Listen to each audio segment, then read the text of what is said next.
It's been said before, those who can't bend and thread steel conduit use flexible conduit. However, there must be some middle ground. So if we're not using flexible conduit but want to delve into the world of steel conduit, how can we do it? Well, in unit number 2, we like to do things differently. We've used the Rollatray, we've used tuff sheath cable as well, bit like steel or armoured but without the armouring. So in this video, we're going to look at the Conlok system from Metpro that means we don't need to thread steel conduit.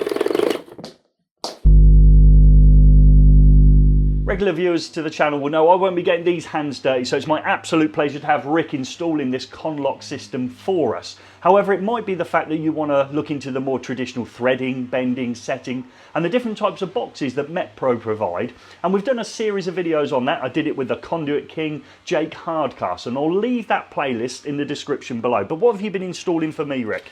Yeah guys, we've been installing 3 lighting points and several socket outlets around this unit. And we're going to see how simple it is, because working from this end down, you've pre-cut the conduit to length, no threading involved, and we're just going to push it together. It's almost like the Lego of the electrical industry, isn't it? It is. So we're going to start assembling our Conlok system. We've had the laser level out in order that we can get our fixing positions. You've taken off the through box here, but how is it going to be secured to the skin of the building, Rick? Yeah, there's a threaded insert which has been placed here. Okay, and then we've got our saddles here. Something quite special about these saddles, isn't there?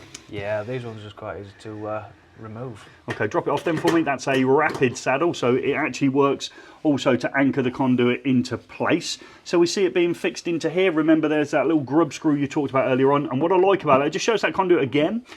So if you took a full length out, you would actually have to cut the thread off it, wouldn't you? You do, yeah. Okay, so in we go. So that positions in like there.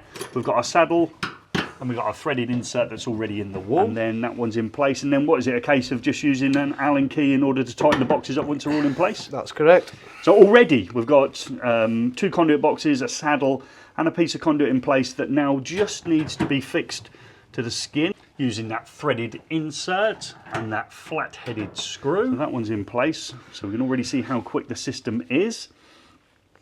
And then you're in with this Allen key in order to get that tight. So I'll just tighten this side up and then I'll just nip to the other side. Wow, that was quick. And then we've got that one done as well. That's that side.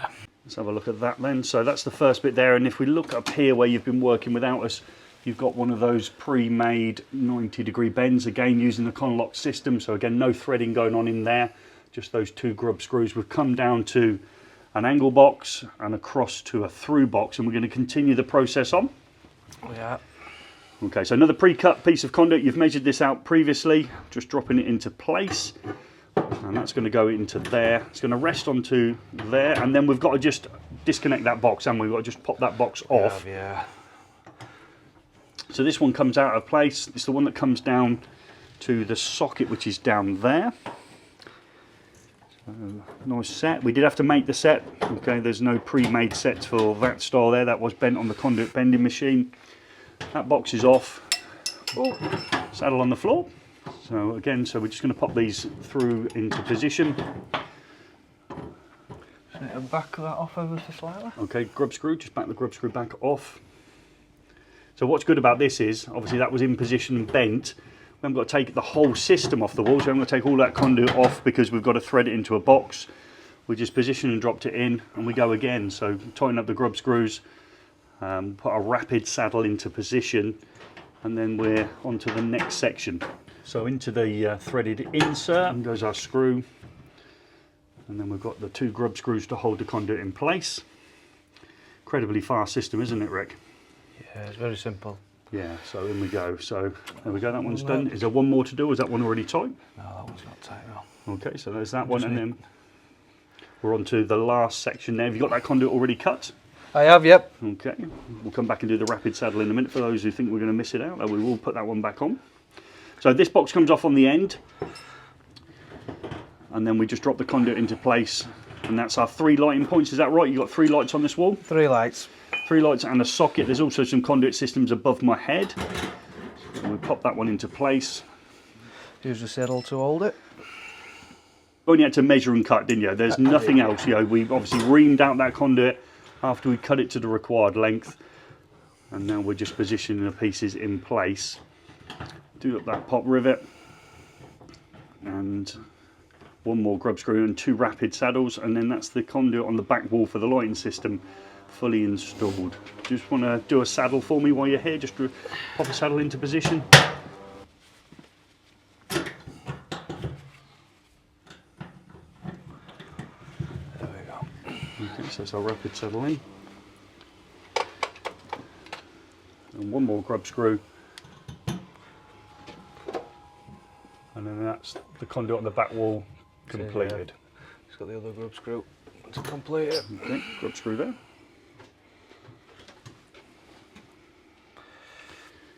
And then to nip up the saddles. I'm not sure if the viewers will truly appreciate, Rick, how simple that system was to put together, comparing it to the traditional threaded method of conduit. So you'd virtually have to build that on the floor, you'd have to lift it into place and fix it, or you'd have to have maybe nipples or running couplers to join bits together, because obviously you couldn't spin them in situ. However, I think during this video I've become a bigger fan than I have before of the Allen key, and you've seen in previous videos where I don't like an Allen key. However, with that grub screw I think I'm falling back in love with it. But I always challenge Jake in other videos at this stage to do something else, and I'm going to challenge you, Rick, with the following. The end box there, okay, the terminal box on the end of the conduit, I want it replacing for a through box, because I think we're going to continue the conduit system on into the next room. Yeah, that's not a problem. Have we got the Allen key, or are you planning to do something? Off camera we've tried to patch up the relationship we didn't have before we started this video. Obviously that cheeky little comment there from Rick, and no, I will not be helping you. So this box needs to be changed. So we've loosened off the grub screw, and now we're taking out the slotted screw within the insert there. So that comes off.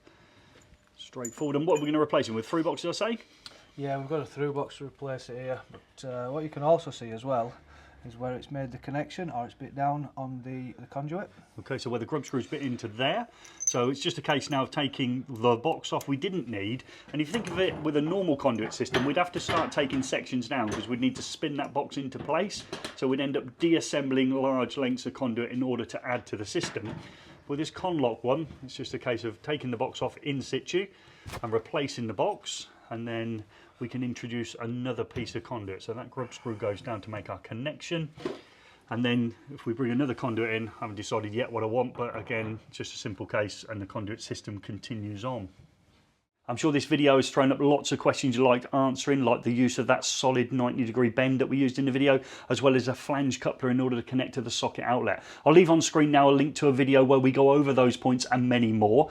Rick's nipped off to get himself a cup of tea, but I like to set a challenge at the end of these conduit videos. I think in the next video we should see Rick wire this system and see if we can come up with any top tips when pulling single PVC insulated cables within a conduit system.